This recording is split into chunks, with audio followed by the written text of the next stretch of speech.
السلام علیکم ناظرین، پروگرام فور سائٹ کے ساتھ میں ہوں آپ کی میزبان سمین نواز۔ اپنے آج کے اس پروگرام میں ہم کچھ بات کریں گے اسرائیل کے ساتھ قائم ہوتے عرب ممالک کے تعلقات کے حوالے سے، کیونکہ ہم نے حال ہی میں دیکھا کہ اسرائیلی وزیر اعظم نیتن یاہو نے ملاقات کی ہے محمد بن سلمان سے، گو کہ دونوں ممالک کے سربراہان کے جو ترجمان ہیں، جو ان کے اسپوکس پرسن ہیں، ان کی جانب سے ڈینائی کیا گیا ہے اور نفی کی گئی ہے بالخصوص سعودی عرب کی جانب سے ایسی کسی خبر کی کہ محمد بن سلمان نے ملاقات کی ہو اسرائیلی وزیر اعظم سے یا ان سے تعلقات استوار کرنے کے حوالے سے جو مبصرین کی اس وقت آراء سامنے آ رہی ہیں، ان تمام تر باتوں کو جھٹلا دیا گیا ہے۔ لیکن یہ بھی ایک حقیقت ہے کہ اس سے قبل امریکی صدر ڈونلڈ ٹرمپ جس طرح سے تعلقات استوار کرواتے رہے ہیں، یو اے ای کے، بحرین کے اور سوڈان کے، اردن کے، مصر کے پہلے سے تعلقات اس میں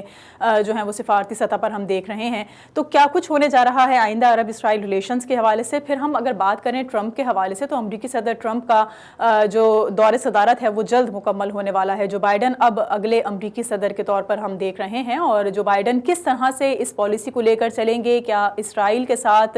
دیگر ممالک کے تعلقات استوار کرانے کو لے کر جو پالیسی ٹرمپ چھوڑے جا رہے ہیں اسی کو کنٹینیو کیا جائے گا یا اس سے کچھ مختلف ہو سکتا ہے؟ ساتھ ساتھ ہم بات کریں گے ایران کے حوالے سے کہ جس طرح سے ایران میں جو اس وقت حالیہ واقعہ ایک رونما ہوا ہے، جس میں پہلے اس سے کچھ عرصہ قبل جنرل قاسم سلیمانی کو نشانہ بنایا گیا تھا امریکہ کی جانب سے اور اس کو باقاعدہ ایکسیپٹ بھی کیا گیا تھا، اور یہ سمجھا جا رہا تھا کہ شاید اب اس بات کے اوپر امریکہ اور ایران کی جنگ شروع ہو جائے، لیکن ایسا نہیں ہوا اور تحمل سے کام لیا گیا ایران کی جانب سے۔ لیکن اب جس طرح ایرانی جوہری سائنسدان کو ایک مرتبہ پھر ٹارگٹ کیا گیا ہے اور ایران یہ سمجھتا ہے کہ اسرائیل اس میں ملوث ہے اور امریکہ بھی ساتھ میں اس کے ملا ہوا ہے، لہٰذا ایک مرتبہ پھر کوشش کی جا رہی ہے ایران کو مشتعل کرنے کی، تو کیا اب کہ ہم دیکھیں گے کہ ایران تحمل بردباری کا مظاہرہ کرے گا یا کسی جنگ کا امکان ہے؟ انہیں تمام تر موضوعات پر ہم کچھ بات چیت کریں گے۔ اس کے لیے ہمارے ساتھ آج کے اس پروگرام میں موجود ہیں سینئر صحافی اور تجزیہ کار مسعود عبدالی، ہمیں جوائن کر رہے ہیں۔ گفتگو کا ان سے آغاز کریں گے لیکن ایک بریک کے بعد۔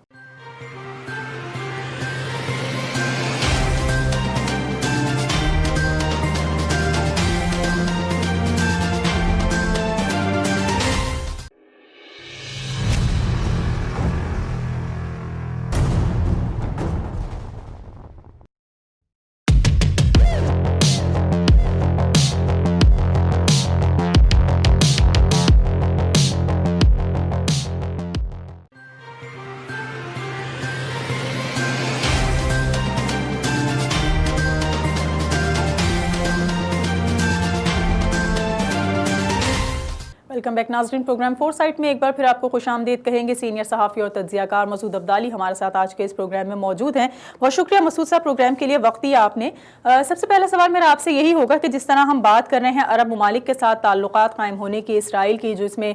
اس سے قبل سعودی عرب سے پہلے اور دیگر فہرست میں دیگر ممالک موجود ہیں، کس طرح آپ دیکھتے ہیں سعودی عرب کے ساتھ اسرائیل کے تعلقات کو، اور نیتن یاہو اور حالیہ محمد بن سلمان کی جو ملاقات ہے اس کو جس طرح ڈینائی کیا جا رہا ہے، اس پر آپ کے کیا تاثرات ہیں؟ دیکھیں، اس وقت جو سعودی عرب اور اسرائیل کے تعلقات ہیں، اس کے تنازع کو سمجھنے کے لیے میں تھوڑی سی جو اس کے تاریخی پس منظر ہے اس کو دیکھنا ہوگا۔ دیکھیں، اسرائیل کا قیام جو ہے وہ 1947 میں جس بنیاد پر عمل میں آیا تھا، اس کی وجہ یہ تھی کہ آپ کو پتہ ہے کہ یہودیوں کے ساتھ انتہائی برا سلوک کیا یورپ نے، نازی جرمنوں نے، اور نسل کشی کی گئی جسے ہالوکاسٹ کہتے ہیں، اور اس دوران پھر یہ یورپی یونین کے ملکوں، جب یورپی یونین یورپ کے ممالک کو یہ خیال آیا کہ ان کی آباد کاری کا بندوبست کرنا چاہیے، چونکہ یہودیوں کی پرامز لینڈ ہے، ان کا خیال ہے کہ فلسطین ان کا علاقہ ہے جہاں یروشلم ہے، تو ان کو یہاں پر آباد کیا گیا۔ لیکن وہاں پر بہت صراحت کے ساتھ، یعنی آپ کو پتہ ہے کہ اتفاق سے معلوم نہیں ہے آپ کس دن نشر کریں گی اس انٹرویو کو، لیکن 29 نومبر 1947 کو اسرائیل سرکاری طور پہ قرارداد منظور ہوئی اقوام متحدہ میں، جس کا نام ہی ہے پارٹیشن ریزولوشن، کہ یعنی یہ دو ریاستی حل پیش کیا گیا ہے، یعنی دو ریاست متوازی، بالکل بااختیار خود مختار، ایک فلسطین اور دوسری اسرائیل، یہ وہاں قائم کی گئی۔ حالانکہ اس کی تقسیم جو ہے اس میں خاصی یعنی میرا خیال ہے کہ ناانصافی کی گئی تھی کہ یہودی، یعنی جو میں یہودی نہیں کہوں گا، اسرائیلی کہوں گا، اس لیے کہ اس مسئلے کو مذہبی رنگ دینا مناسب نہیں ہے۔ اسرائیلیوں کی تعداد یعنی بہت کم تھی، لیکن ان کو بہت بڑا علاقہ دیا، یعنی کوئی ان کی آبادی جو اس وقت تھی وہ 32% تھی، لیکن فلسطین کا 56% حصہ جو ان کو عطا ہو گیا۔ لیکن اس کے باوجود وہ اس پر راضی نہیں تھے، اسرائیلی جو سیٹلرز تھے، اور وہ مسلسل جو ہے وہ وہاں آباد عربوں پر حملے کرتے رہے، اور اس کے بعد اس وقت یہ طے ہوئی تھی، اس وقت یہ بات اقوام متحدہ میں طے ہوئی تھی کہ برطانیہ جو ہے وہ امن عامہ کا ذمہ دار ہے، وہ وہاں پر لا اینڈ آرڈر کو دیکھے گا۔ لیکن 48 میں اچانک جو ہے وہ جب 48 کے آخر میں جب برطانوی فوج وہاں پہ واپس جانے لگی، تو اس نے بعض عرب الزام لگاتے انہوں نے اپنا اسلحہ جو ہے وہ اسرائیلیوں کو دے دیا، اور اس کے بعد ایک بہت بڑی 15 مئی 1948 کوئی بہت یعنی بڑی مہم شروع ہوئی عربوں کے خلاف، اور تقریباً 12 لاکھ فلسطینیوں کو سارے علاقے سے دھکیل کر جو ہے بالکل یعنی یہ جو ساحل ہے بحر روم کا وہاں پر پہنچا دے گی، جسے غزہ ہم کہتے ہیں آج کل، یہ علاقہ یہ کچھ کو جو ہے اردن کے سرحد کے اوپر دھکیل دیا گیا۔ پھر مزہ یہ یعنی اس میں ایک اور جو لطف کی بات یہ ہوئی، یعنی لطف کی بات میں ستم ظریفی یہ ہوئی کہ جو لوگ جن کو انہوں نے ساحل کی طرف دھکیلا تھا، وہاں پر ساحل کی پٹی پر جا کے اسرائیلی فوج نے قبضہ کر لیا، یعنی اس طرح یعنی جو غزہ کے لوگ ہیں وہ ساحل کو تک ان کی رسائی نہیں ہے، تو سمندر تک ان کی رسائی نہیں ہے۔ تو یہ ایک پس منظر تھا جس میں آپ نے دیکھا ہوگا 48 میں ایک جنگ ہوئی عربوں اور اسرائیل کی، اس کا 67 میں بہت بڑی جنگ ہوئی عربوں اور اسرائیل کی، اس کا 73 میں ایک اور جنگ ہوئی، اور یہ جنگ مسلسل ہوتی رہی، اور ہر بار جو ہے وہ اتفاق سے اسرائیل کچھ اور علاقے جو ہے وہ عربوں کے قبضہ کرتا چلا گیا۔ دیکھیں بنیادی طور پر جب سب سے پہلے بات شروع ہوئی تھی عربوں اور اسرائیل کے درمیان براہ راست، وہ ہوئی تھی 1979 میں، 1979 میں انوار السادات اور مناخم بیگن اس زمانے میں اسرائیل کے وزیر اعظم تھے، ان کے درمیان ملاقات ہوئی، اور بڑا مشہور وہ ملاقات ہوئی تھی جس کے اندر جو ہے دونوں نے امن معاہدے پہ دستخط کیے اور انہوں نے تسلیم کر لی، اسے معاہدے شلوم یعنی عبرانی میں شلوم معاہدہ اور عربی میں سلام معاہدہ، اور ویسے پیس ایگریمنٹ کہتے ہیں۔ تو اس دوران جو بات طے ہوئی تھی وہ طے ہوئی تھی کہ خلیج عقبہ کا علاقہ ہے، اگر آپ نقشہ دیکھیں اسرائیل کا، تو اسرائیل کے لیے ایک تو راستہ اس کا سمندر کی رسائی اس کی جو ہے ایک تو بحر روم کے ہے، اس کے لیے نیچے اس کی جہاں پہ خلیج جہاں پہ عقبہ ان کا شہر ہے اور ایلات کی بندرگاہ ہے، وہاں پر انہوں نے نیچے جو ہے وہ خلیج گزرتی ہے جس میں 3 ممالک کے کو ایکسیس ہے اس کا، سعودی عرب، اسرائیل اور اردن۔ خلیج عقبہ، یہ خلیج عقبہ بالکل جو ہے وہ جسے کہتے ہیں کہ بحر احمر کے دہانے پر ہے، اور وہاں سے باہر نکلنے کا راستہ جو ہے بحر احمر، یا اس کے علاوہ بحر احمر میں جا کر وہاں سے اوپر کی طرف نہر سوئز کے ذریعے وہ اس کو کھلے سمندر کی رسائی ملتی ہے، یا آپ نیچے چلے جائیں تو بحر عرب کی طرف یمن سے ہوتے ہوئے اس کو ملتی ہے آب نائب باب المندب کے ذریعے۔ اسرائیل جو ہے 67 کی سرحدوں پر واپس چلا جائے گا، یعنی اس معاہدے میں شامل تھا، اور اسرائیل ایک آزاد خود مختار فلسطینی ریاست قائم ہوگی، لیکن ظاہر یہ بات نہیں ہوئی۔ اچھا، حال ہی میں ٹرمپ نے سعودی جو اور دیگر اسرائیل کے ساتھ ممالک ہیں، متحدہ عرب امارات ہو، بحرین ہو یا سوڈان ہو، ان کے ساتھ سفارتی تعلقات استوار کروانے میں مرکزی کردار ادا کیا ہے۔ اس وقت آپ سعودی عرب کو بھی کیا اسی فہرست میں شامل ہوتا ہوا دیکھ رہے ہیں؟ کیا یہ بھی ان ممالک کی طرح سے اب اسرائیل کو ایکسیپٹ کرنے جا رہا ہے، گو کہ کچھ دوستانہ مراسم تو اس سے قبل ہی سعودی عرب اور اسرائیل کے درمیان موجود ہیں؟ دیکھیں، یہاں تک عرب اور عرب مسلمان ممالک سے اسرائیل کے سفارتی تعلقات قائم کرنے کا تعلق ہے، تو یہ امریکہ کی ہمیشہ ترجیح رہی ہے۔ امریکہ جو ہے وہ بہت بااعتماد دوست ہے اسرائیل کا، اور امریکہ کی یہ خواہش ہے کہ تمام کے تمام دنیا کے ممالک خاص طور سے کہ اسے تسلیم کر لیں، چونکہ اکثریت مسلم ممالک نے اسے تسلیم نہیں کیا ہے، تو یہ بہت یعنی یہ امریکہ کی خواہش یقیناً ہے۔ لیکن صدر ٹرمپ اس معاملے میں ذرا زیادہ جسے کہتے ہیں کہ ایگریسو تھے، اور انہوں نے انتہائی مہم کے دوران بھی وعدہ کیا تھا، جیسے ایک بڑا وعدہ ان کا وعدہ یہ تھا کہ وہ جو مقبوضہ عرب علاقے ہیں اس پہ اسرائیل کے قبضے کو سرکاری طور پہ تسلیم کر لیں گے، جس میں یروشلم یعنی بیت المقدس جو ہے اس کو اسرائیل کا دارالحکومت، اور اس کے علاوہ جو گولان ہائٹس ہیں، مرتفع گولان جسے کہتے ہیں، مرتفع جولان، جو انہوں نے شام سے قبضہ کیا تھا 67 کی جنگ میں،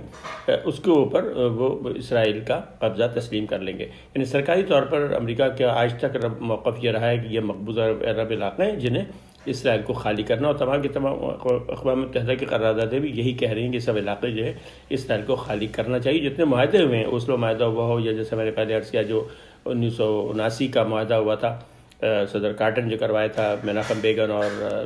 ان کے صدر سادات کے درمیان، اس میں بھی یہ بات طے تھی کہ اسرائیل علاقے خالی کرے گا۔ تو لیکن اس میں اور پھر وہ ایک معاہدہ چاہتے تھے. ایک اور ایک بات جو ٹرمپ صاحب کی یہ تھی کہ ٹرمپ جو ہے وہ ایک مدبر سیاستدان کے طور پر دنیا میں آنا چاہتے تھے. ان کو چاہتے تھے کہ دنیا کے بڑے بڑے جو تنازعات ہیں ان کو وہ حل کریں. آپ نے دیکھا ہوگا شمالی کوریا کے مسئلے پہ انہوں نے بڑا ہی یعنی جیسے جارحانہ قدم اٹھایا. انہوں نے ملاقات کی, یعنی جسے کہتے ہیں سفارتی جارحیت, یعنی فوجی جارحانہ نہیں بلکہ سیاسی اعتبار سے بہت ہی یعنی جسے کہتے ہیں کہ انہوں نے ایک قدم اٹھایا کہ بات کریں آپس میں, یعنی جرأتمندانہ قدم جسے آپ کہہ سکتے ہیں سفارتی محاذ پر. تو اسی طرح وہ چاہتے تھے کہ عرب ممالک جو ہیں وہ تسلیم کر لیں اسرائیل کو. اور جیسے میں نے عرض کیا کہ وہ چاہتے تھے کہ اس کو فلسطین کے معاملے سے الگ کر کے اس کو یعنی فلسطین معاملے کو بعد میں اسرائیل اور فلسطین کے معاملے کو حل کیجیے. پہلے مرحلے پر تمام کے تمام عرب ممالک جو ہیں وہ تسلیم کر لیں اسرائیل کو. اس میں اصل میں اسرائیل کا مفاد یہ کہ اس طرح وہ فلسطینی یکا و تنہا رہ جائیں گے. پھر وہ ان کی جو جسے کہتے ہیں بارگیننگ پوزیشن, وہ ذرا سوداکاری جو حیثیت ہوتی ہے وہ ان کی کمزور ہو جائے گی, اس لیے وہ اکیلے رہ جائیں گے. جب دیوار سے لگا ہو کوئی آدمی تو وہ پھر تمام شرائط ماننے کو تیار ہو جاتا ہے. تو اسی لیے خاص طور سے ان کے جو داماد ہیں جیرڈ کشنر صاحب, انہوں نے بڑی سرگرمی دکھائی. اور چونکہ ان کے یہ ہم عمر ہیں سعودی ولی عہد کے سلمان بن محمد بن سلمان کے, اب اسی طرح جو ابو دھابی کے متحدہ عرب امارات کے ولی عہد ہیں محمد بن زید, ان سے بھی ان کی دوستی ہے. پھر سوڈان جو تھا وہ انہوں نے پھر سوڈان جو ہے وہ اس پر بڑی پابندیاں لگی ہوئی ہیں امریکہ کی طرف سے. تو انہوں نے کئی زاویے سے کام کیا اور تمام ان ممالک کو یہ پیشکش کی کہ اگر اسرائیل کو تسلیم کرنے تو ان کے لیے بہت سے مراحت ان کو دی جائیں گی, جس میں متحدہ عرب امارات کو انہوں نے کہا تھا کہ تم آپ کی جو زراعت کا مسئلہ ہے وہ اسرائیلی ریسرچ کے ذریعے اس پہ بڑا فائدہ ہوگا. پھر ایک اور ایران کا جو خوف ہے عرب خلیج ممالک پہ, تو ان کو کہا گیا کہ بجائے سے کہ تم امریکی فوج پر بھروسہ کرو, اب جو ہے اسرائیلی جو ہے تمہارے دفاع کے لیے ضامن بنیں گے. تو ان سب باتوں میں انہوں نے کیا تھا. تو یہ بات تو بالکل درست ہے کہ امریکہ نے اور صدر ٹرمپ نے خاص طور سے اپنا ذاتی جسے کہتے ہیں اثر و رسوخ بہت زیادہ استعمال کیا ہے, جس میں وہ کامیاب رہے. متحدہ عرب امارات اور بحرین میں, سوڈان میں بھی لگ رہا ہے وہ کامیاب, لیکن سوڈان میں مسئلہ ہے کہ عبوری حکومت ہے وہاں پر. پھر ایک اور کہ اب تک جتنے ممالک نے تسلیم کیا وہاں آمریت ہے, جبکہ سوڈان میں بہرحال پاکستان کے نوعیت کی جو ہے وہ عوامی تحریکیں ہیں, وہاں پر لوگ ہیں. تو عبوری حکومت نے گرچہ تسلیم کرنے پہ ان کے آمادگی تو ظاہر کی ہے, لیکن سوڈان میں ابھی تک عوامی سطح کے اوپر جو ہے خاصی مزاحمت ہے. اور بلکہ اب یہ بات طے ہوئی ہے کہ یہ معاملہ تسلیم کرنے کا جو ہے نئی منتخب حکومت پہ چھوڑ دیا جائے گا. یعنی کہ روابط تو رہیں گے, بات چیت تو رہے گی, لیکن میرا خیال ہے کہ سرکاری طور پر سفارتی تعلقات جو ہیں وہ جو 2 سال کے بعد انتخابات ہونے ہیں سوڈان میں اس کے بعد ہوں گے. تو آپ کے سوال کا جواب یہ کہ ہاں امریکہ اپنا انفلوئنس استعمال کر رہا ہے. اب یہ دیکھنے والی بات ہے کہ کیا صدر جو بائیڈن صاحب نو منتخب جو صدر جو بائیڈن صاحب جب 20 جنوری کو سنبھالیں گے تو کیا وہ بھی اسی یعنی سرگرم طریقے پر اس مشن کو آگے بڑھائیں گے جو جناب صدر ٹرمپ نے شروع کیا تھا. تھوڑا سا ترکی کے حوالے سے مجھے بتائیے مسعود صاحب کہ جب ہم مسلم ممالک کی بات کرتے ہیں تو مسلم ممالک کی سربراہی کرنے کے لیے یا مسلم ممالک کی جو سپہ سالار کے طور پر ایک کیریکٹر طیب اردوغان کی صورت میں لوگوں کے سامنے پورٹرے کیا جا رہا ہے اور دیکھا بھی جاتا ہے ان کو اسی حیثیت سے, لیکن جب ہم اسرائیل کی بات کرتے ہیں تو ترکی پہلے ہی اسرائیل کے ساتھ تعلقات میں جو ہے وہ نظر آتا ہے, چاہے وہ سفارتی سطح کے ہوں یا کاروباری سطح کے ہوں. تو کیا اسرائیل کے ساتھ ترکی کو مسلم ممالک کے سپہ سالار کی حیثیت ہونے کے ناطے اس طرح کے تعلقات استوار کرنا چاہیے یا نہیں؟ دیکھیں, جہاں تک ترکی کے اسرائیل کو تسلیم کرنے کا تعلق ہے تو یہ بات میں ذہن میں رہے کہ ترکی نے 1947 میں تسلیم کیا تھا اسرائیل کو, جب جیسے ہی اسرائیل کا قیام وجود میں آیا تھا. اور وہ ایک بین الاقوامی معاہدہ تھا جس میں ایک ضامن ترکی بھی تھا, اس لیے کہ ترکی چونکہ یروشلم اور یہ علاقہ سارا ترکی خلافت کا حصہ ہے, تو ترکی بھی ان ضامنوں میں تھا جنہوں نے اسرائیل کے قیام کی ضمانت دی تھی. اور یہ وہ دور تھا جب ترکی میں سیکولر حکومت تھی. آپ کو پتہ ہے کہ کمال اتاتورک کے بعد ان کے بالکل دستراست عصمت انونو جو حکومت میں آئے تھے, صدر تھے وہ. کمال اتاتورک کے وقت میں وزیر اعظم تھے اور کمال اتاتورک کے انتقال پر وہ ترکی کے صدر بن گئے. اور ان کی حیثیت بالکل وہی تھی جو پاکستان میں لیاقت علی خان کی تھی. خود اردوان صاحب وزیر اعظم بننے سے پہلے جب یہ استنبول کے میئر تھے تو انہوں نے کوئی ایسی تقریر کی تھی جس کے اندر کوئی مذہبی بات انہوں نے کی، تو جس پر ان کو برطرف کیا گیا میئرشپ سے، ان کو جیل بھیجا گیا اور ان کو کوئی 10 سال کے لیے کوئی بھی پبلک عہدہ لینے کے لیے نااہل قرار دیا، بلکہ 2002 میں جب ان کی جماعت نے واضح اکثریت حاصل کر لی تو یہ وزیر اعظم نہیں بن سکے تھے، اور ان کے ایک ساتھی جو ہے انہوں نے وزیر اعظم بنے تھے، اور اس کے بعد جب عدالت نے ان کو بری کیا اس معاملے سے تو پھر انہوں نے وزارت عظمیٰ کے درمیان میں حلف اٹھایا تھا۔ تو دوسری بات ہے کہ ترکی کا موقف یہ ہے کہ ہم یعنی وہ آئینی طور پر تو ان کے لیے ممکن نہیں ہے کہ وہ اسرائیل کو تسلیم کرنے کا فیصلہ واپس لے سکیں، اس لیے کہ یہ فیصلہ عصمت انہوں نے کیا تھا، اور عصمت انہوں اور کمال آتا ترک کے اقدامات جو ہیں ان میں ترمیم و تنسیخ جو ہے ترکی آئین کے تحت ایک سنگین غداری ہے۔ دوسری بات، ایک اور بات جو وہ کہتے ہیں اخلاقی طور پر جو اپنے حق میں بات بیان کرتے ہیں، وہ کہتے ہیں ہم نے 1947 کے اسرائیل کو تسلیم کیا ہے جو ساری دنیا تسلیم کرتی ہے، اور اب بھی جو موقف ہے ساری دنیا کا پاکستان سمیت، یعنی قائد اعظم کا موقف یہی تھا کہ اگر 2 ریاستیں قائم ہو جائیں متوازی اور بالکل یکساں اختیار کی خود مختار ریاستیں فلسطین اور اسرائیل کی، تو ہمیں اسرائیل کو تسلیم کرنے میں کوئی اعتراض نہ ہوگا۔ تو وہ یہ کہتے ہیں کہ ہم نے تو 47 کے اسرائیل کو تسلیم کیا تھا اور 47 کے اسرائیل کو ساری دنیا تسلیم کرتی، تو ہمارا ایک موقف ہے، اصولی موقف، کہ ہم یہ کہتے ہیں کہ لیکن ہم 67 کے اسرائیل کو تسلیم نہیں کرتے، نہ ہم آج کے اسرائیل کو تسلیم کرتے ہیں، بلکہ ہم یہ چاہتے ہیں کہ اسرائیل جو ہے ہمارے لیے وہی اسرائیل ہے جو 1947 میں تھا۔ تو یعنی اس لحاظ سے ان کا ایک اخلاقی اعتبار سے تو ان کا موقع بالکل درست ہے کہ اس اسرائیل کو تو ساری دنیا تسلیم کرتی ہے۔ اس وقت بھی اگر وہ اسرائیل اس بات پہ تیار ہو جائے کہ 67 کی صفوں پہ واپس چلا جائے گا اور آزاد فلسطینی ریاست قائم کر دی جائے گی، خود مختار ریاست قائم کر دی جائے گی، اور فلسطینیوں کو ان کو حقوق دے دیے جائیں گے، یعنی یروشلم جو ہے وہ فلسطین کا دارالحکومت ہوگا، اور گولان کی جو پہاڑیاں ہیں وہ واپس کر دی جائیں گی شام کو، اور غرب اردن کا علاقہ جو ہے وہ جو قبضہ کیا ہے انہوں نے وہ اردن کو مل جائے گا، اور باقی ریاستوں کے اوپر یعنی غرب اردن کے علاقے اور غزہ اور باقی علاقوں اور مشرقی یروشلم میں کہ فلسطین کی ریاست قائم ہوگی۔ تو اس ایک لحاظ سے ترکی کا موقف اخلاقی اعتبار سے درست معلوم ہوتا ہے کہ وہ کہتے ہیں ہم نے جو اسرائیل کو تسلیم کیا وہ 47 کا اسرائیل ہے، اور وہ اسرائیل کو ساری دنیا تسلیم کرتے ہیں۔ یہ لحاظ سے ان کو یعنی یہ وہ دلیل دیتے ہیں۔ تاہم یہ بالکل درست بات ہے کہ اگر اردوان صاحب چاہیں بھی تو وہ اسرائیل کو تسلیم کرنے کے فیصلہ واپس نہیں لے سکتے کہ یہ فیصلہ جو ہے وہ عصمت انہوں کا تھا، اور عصمت انہوں کا فیصلہ بالکل ویسا ہی ہے ترکی میں جیسے کمال آتا ترک کا،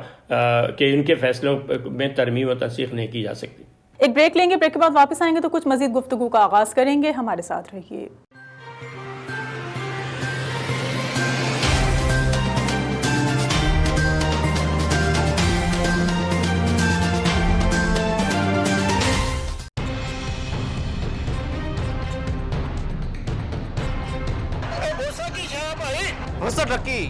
Vosa chase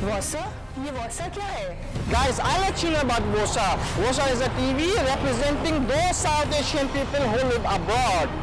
You guys able to watch us all kind of smart TV devices. It's a one-stop source. You can watch news, views, culture, education and much more. Vosa TV ہے 24 گھنٹے آپ کے ساتھ، آپ کے اسمارٹ فون پر، آپ کی smart device پر، اور دفتر میں آپ کے لیپ ٹاپ پر۔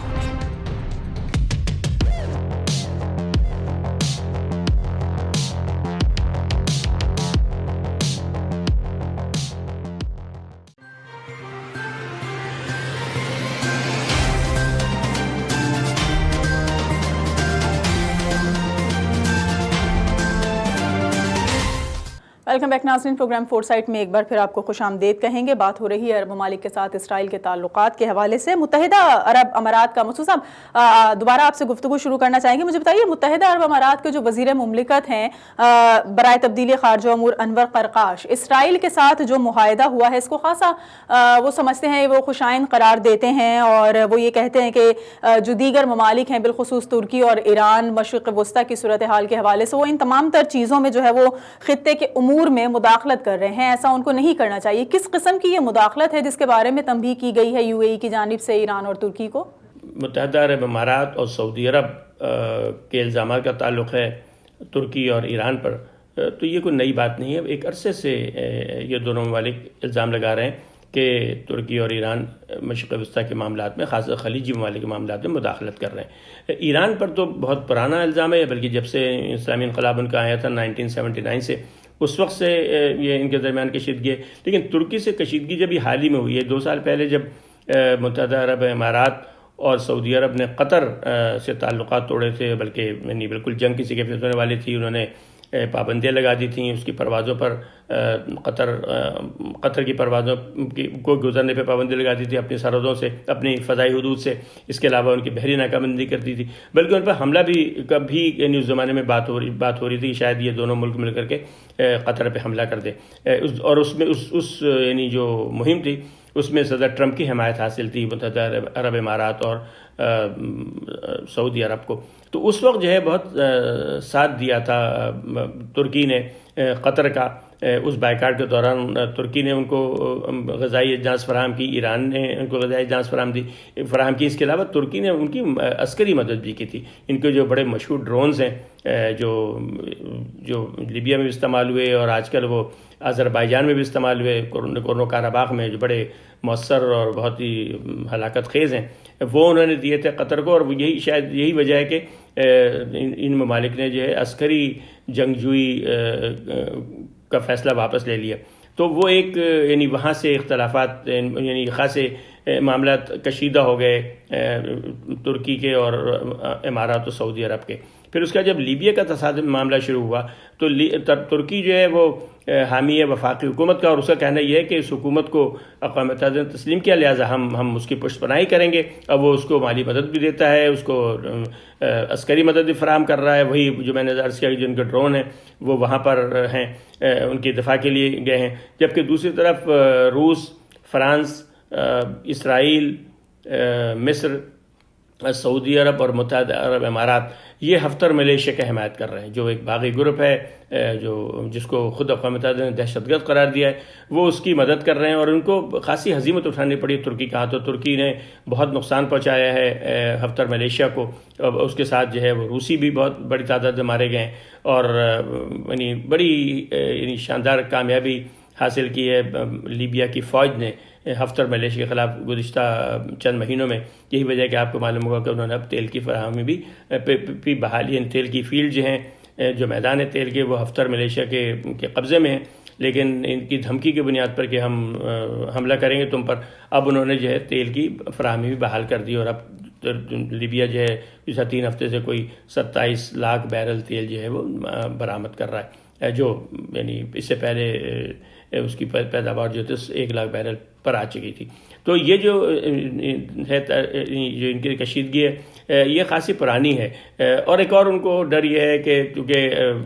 طیب اردوان صاحب بہت زیادہ خلافت اسلامیہ عثمانیہ کا ذکر کرتے ہیں، تو ان کو یہ ڈر ہے کہ یہ دوبارہ جو ہے عثمانی خلافت قائم کرنا چاہتے ہیں، اور ظاہر ہے کہ متحدہ عرب امارات بلکہ سارے کے سارا عرب دنیا جو تھی وہ اس خلافت کا حصہ تھی۔ تو میرا خیال یہ ایک تاریخی چپقلش ہے عثمانیوں میں اور عربوں میں، تو میرا خیال یہ اسی کا یعنی وہی اسی کا شاخسانہ ہے کہ یہ کشیدگی ابھی تک چل رہی ہے، اور اب اسرائیل کی وجہ سے یہ کشیدگی کچھ زیادہ بڑھ گئی ہے، اس لیے کہ ان ملکوں کو اب اسرائیل کی حمایت حاصل ہے، اور اسرائیل جو ہے اس کے تقریباً تمام عالمی جتنے امور ہیں اس کے اوپر ترکی سے اس کے اختلافات ہیں۔ لیبیا کے مسئلے پہ ترکی سے اختلاف ہے، فلسطین کے مسئلے پہ ترکی اور لیبیا کے درمیان ترکی اور اسرائیل کے درمیان کشیدگی ہے۔ اب چونکہ یہ ممالک جو ہیں خلیجی ممالک، وہ انہوں نے اپنی دوستی اسرائیل سے کر لی ہے، تو ظاہر ہے کہ وہ کہتے ہیں کہ دوست کا دشمن، تو اب یہ دشمنی کچھ اور زیادہ ہی بڑھ گئی ہے۔ اچھا، ہم ایران کی جب بات کر رہے ہیں تو اس سے قبل جنرل قاسم سلیمانی اور اب جوہری سائنسدان محسن فخری زادہ کو جو ٹارگٹ کیا گیا ہے، تو آپ سمجھتے ہیں کہ یہ کسی ایک مخصوص سمت کی جانب اشارہ ہے؟ یعنی کہ کشیدگی تو پہلے ہی موجود ہے، ایران اور امریکہ ہو یا اسرائیل اور ایران ہو، ان کے مابین کشیدگی جو ہے وہ بڑھتی چلی جا رہی ہے وقت گزرنے کے ساتھ ساتھ، لیکن کیا ان واقعات کو وجہ بنا کر ان واقعات کو جو ہے وہ ایک گراؤنڈ تیار کیا جا رہا ہے، کسی قسم کی کوئی جنگ کا آغاز ہو سکتا ہے؟ کہ امریکہ اس وقت ایک نئی جنگ کا متحمل ہوتا نظر آتا ہے آپ کو؟ اس کی ایسی پوزیشن ہے؟ کیونکہ ابھی افغانستان کے جو اس کے ٹروپس ہیں وہ بھی واپس نہیں آئے ہیں، اور جو اکنامکلی سچویشن ہے وہ بھی کوئی خاصی ایسی بہتر نظر نہیں آ رہی۔ دیکھیں جہاں تک ڈاکٹر محسن فخری کے قتل کا تعلق ہے تو یہ بہت بڑا دھچکا ہے ایران کے لیے، تکنیکی اعتبار سے بھی کہ یہ ان کے پروگرام کے موجد تھے، بانی تھے،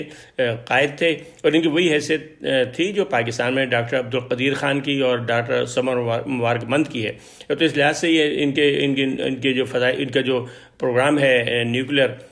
اور یعنی جوہری پروگرام، اس پہ بہت اثر پڑے گا. اب دیکھنا یہ ہے کہ کس طرح سے اس خلا کو پورا کرتے ہیں. لیکن اس سے زیادہ جو ہے وہ ان کے جو دفاعی انتظامات ہیں، دفاعی بندوبست ہیں، اس پر سوالیہ نشان اٹھتا ہے کہ اس کو دن دہاڑے تہران کے اندر قتل کر دیا گیا. دیکھیں اس قاسم سلیمانی کا آپ نے ذکر کیا، قاسم کا ذکر کیا تو قاسم سلیمانی یقیناً بہت بڑا سرمایہ تھا ایران کے لیے، لیکن ان کو بغداد ایئرپورٹ پر نشانہ بنایا گیا، اور نشانہ بھی امریکہ نے بنایا، امریکی طیاروں نے براہ راست بنایا ڈرون کے ذریعے. تو اور جو امریکہ کی فضائی طاقت ہے وہ بہرحال دنیا میں نمبر 1 ہے، اور اس کے لیے کسی شخص کو ہدف بنانا کوئی مشکل نہیں ہے، خصوصاً اپنے ملک سے باہر. تو یعنی وہ نقصان تو ہوا ایران کا، لیکن یہ کہ وہ دفاعی اعتبار سے کوئی یعنی ایسی کمزوری نہیں ظاہر ہوئی ایران کی. یعنی اس لحاظ سے ہوئی کہ انٹیلیجنس کی کوئی اندازہ ہونا چاہیے تھا، قاسمی صاحب کو نہیں جانا چاہیے تھا، یا یہ کہ ان کو اندازہ نہیں ہو سکا کہ اتنا بڑا خطرہ ان کے سر پہ منڈلا رہا ہے. لیکن یہاں تو معاملہ یہ تھا کہ ڈاکٹر فخری جو ہیں ان کے بارے میں باقاعدہ بلکہ کچھ دن پہلے یہ خبر شائع ہوئی خود اسرائیلی میڈیا پر، اور لیکن وہ سیکریٹ میڈیا نہیں تھا بلکہ یہ ٹائمز آف اسرائیل جو دنیا بھر میں پڑھا جاتا ہے اس میں خبر آئی کہ ایک پریزنٹیشن دے رہے ہیں نیتن یاہو صاحب، بنجامن نیتن یاہو جو امریکہ کے جو اسرائیل کے وزیر اعظم ہیں، وہ پریزنٹیشن دے رہے ہیں کہ خطرات جو لاحق ہیں مملکت اسرائیل کو، اس میں انہوں نے ایرانی پروگرام دیا. اس میں پروگرام کا جو ان کی ٹیم ہے امد کہلاتی ہے، اس کا ذکر کیا، اور اس کے اندر فخری صاحب کا نام ہے. یعنی دوسری لائن پہ جو 3 سطری پریزنٹیشن ہے اس میں دوسری سطر پہ یعنی ٹارگٹ یا ہدف کے طور پر نام ہے جناب فخری صاحب کا. تو یعنی یہ ایک ان کا ہدف تھے ایک عرصے سے اسرائیل کو کھلے ہدف، یعنی ایسا نہیں تھا کہ وہ اسرائیل نے اپنا پروگرام کو چھپا کر رکھا ہوا تھا. یعنی اسرائیل نے ان کو ہدف بنایا تھا،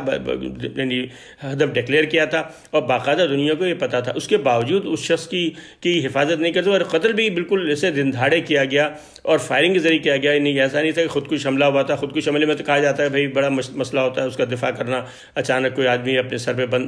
یعنی سر سے کفن باندھ کر آ جائے تو اس کو کیسے روکا جا سکتا ہے. یہاں تو پہلے فائرنگ کی گئی، پہلے بم کا دھماکہ ہوا، اس کے بعد جو ہے وہ مشین گنوں سے فائرنگ کی گئی، اس بات کو یقین کر لینے کے لیے کہ ڈاکٹر صاحب جو ہیں ان کے بچنے کو امکانات نہیں ہیں. ایسا ہوتا ہے نا بم کے دھماکے میں شاید وہ بچ گئے ہوں، تو انہوں نے دیر تک وہاں پہ مشین گنوں سے فائرنگ کرتے رہے. اس کے بعد وہ سب لوگ وہاں سے چلے گئے، سب یعنی حملہ آور سارے کے سارے فرار ہونے میں کامیاب ہو گئے. تو یہ جو ہے بہت بڑا جسے کہتے ہیں دھچکا جو ہے وہ ان کے جو حفاظت انتظامات ہیں ملک کے، اندرونی سلامتی کے جو مسائل کے جو بندوبست ہے ایران کا، اس کے پر بھی ایک بڑا یعنی سوالیہ نشان اٹھتا ہے کہ وہ اپنے اتنے قیمتی سرمایے کو نہیں بچا سکے، کوئی انتظام نہیں تھا، اور پھر یہ کہ یعنی وہ اس کے بعد حملہ آوروں کو گرفتار بھی نہیں کر سکے. اب انہوں نے کہا کہ ہم بدلہ لیں گے. اب مسئلہ یہ ہے کہ اب دیکھنا یہ کہ بدلہ وہ کس طرح لیں گے. ظاہر ہے کہ اسرائیل پر براہ راست حملہ میں نہیں سمجھتا کہ صلاحیت موجود ہے ایران کے پاس کہ وہ براہ راست حملہ کر سکے. وہ شام کے ذریعے نشانہ بنا سکتا ہے اسرائیلی تنصیبات کو، لیکن وہ بھی آج کل مشکل اس لیے کہ اسرائیلی فضائیہ جو ہے اس علاقے میں بہت سرگرم ہے، اور وہ چن کر جو ایرانی جو مفادات ہیں اور تنصیبات ہیں شام میں ان کو نشانہ بنا رہا ہے. وسیع صاحب یہ مجھے بتائیے کہ جو بائیڈن کو جنوبی ایشیائی خطے کے حوالے سے جو حکمت عملی رہی ہے ڈیموکریٹس کی، وہ خاصی جنگی حکمت عملی کے طور پر دیکھا جا رہا ہے، اور بعض مبصرین کی تو یہ بھی رائے ہے کہ جو بائیڈن ہیں جو ان کا دور صدارت ہوگا اس میں شاید جنوبی ایشیائی خطے کے لیے ایسا کوئی خاص امن و امان کا جو ماحول ہے وہ نہیں برقرار رہ سکے گا، اور شاید کسی قسم کی کوئی جنگ چھڑ سکتی ہے. آپ کی کیا رائے ہے اس پہ؟ دیکھیں امن کے حوالے سے، خاص طور سے جنوبی ایشیا کے امن کے حوالے سے جو بائیڈن کا دور کیسا رہے گا اس کے بارے میں اس وقت کچھ کہنا قابل از وقت ہے، اس لحاظ سے کہ ابھی تو انہوں نے اپنی ٹیم بھی مرتب نہیں کی ہے. یعنی صرف انہوں نے اب تک وزارت خارجہ میں وزیر خارجہ کا انتخاب کیا ہے بلنکن صاحب کا، جو اوباما انتظامیہ میں نائب وزیر خارجہ تھے. تو ان کی ٹیم میں جتنے لوگ ہیں اب تک وہ سارے وہ ہیں جو پہلے اوباما حکومت میں رہ چکے ہیں. تو ایسی کوئی انہوں نے نئی یعنی بھرتی نہیں کی ہے جس سے لگے کہ کوئی بڑی پالیسی بڑی تبدیلی آئے گی. اور وہ بار بار کہہ بھی رہے ہیں کہ صدر ٹرمپ کہتے تھے سب سے پہلے امریکہ، اور ہم کہتے ہیں اب ہم دنیا کے صفوں میں واپس امریکہ، یعنی اب ہم جو ہیں وہ جو انہوں نے تنہا کر دیا تھا امریکہ کو نیٹو سے اور اپنے اتحادیوں سے اپنی شعلہ بیانی کی وجہ سے، وہ اس کے مقابلے میں روایتی سفارتکار کے ذریعے دوبارہ اپنے اتحادیوں کے ساتھ معاملات کو بہتر کریں گے.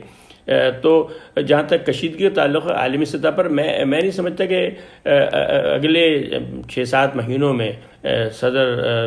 نو منتخب صدر جو بائیڈن صاحب جب 20 جنوری کو حکومت سنبھالیں گے تو وہ کوئی ایسا جارحانہ قدم اٹھائیں گے جس کی وجہ سے دنیا میں کشیدگی بڑھ سکتی ہو. کیونکہ ایک بہت بڑا مسئلہ ابھی یہ بھی ہے کہ ان کی جو دیکھیں جو امریکہ میں پالیسی سازی ہے وہ وزارتیں کرتی ہیں، سینٹ کی جو مجالس قائمہ ہیں وہ کرتی ہیں، کانگریس کے مجالس قائمہ کرتی ہیں، اس کے علاوہ جو تھنک ٹینکس ہیں وہ کرتے ہیں. اور اس میں معاملہ یہ ہے کہ امریکی ایوان کا جو ایوان زیری ہے، ایوان نمائندگان، اس میں انہیں برتری تو حاصل ہے لیکن برتری سکڑ کے بہت کم ہو گئی ہے. یعنی میرا خیال ہے کہ اب ان کو 118 کم سے کم چاہیے واضح اکثریت کے لیے 435 کے ایوان میں، اور ان کی نشستیں کوئی 123 یا 24 کے قریب ہیں. تو یہ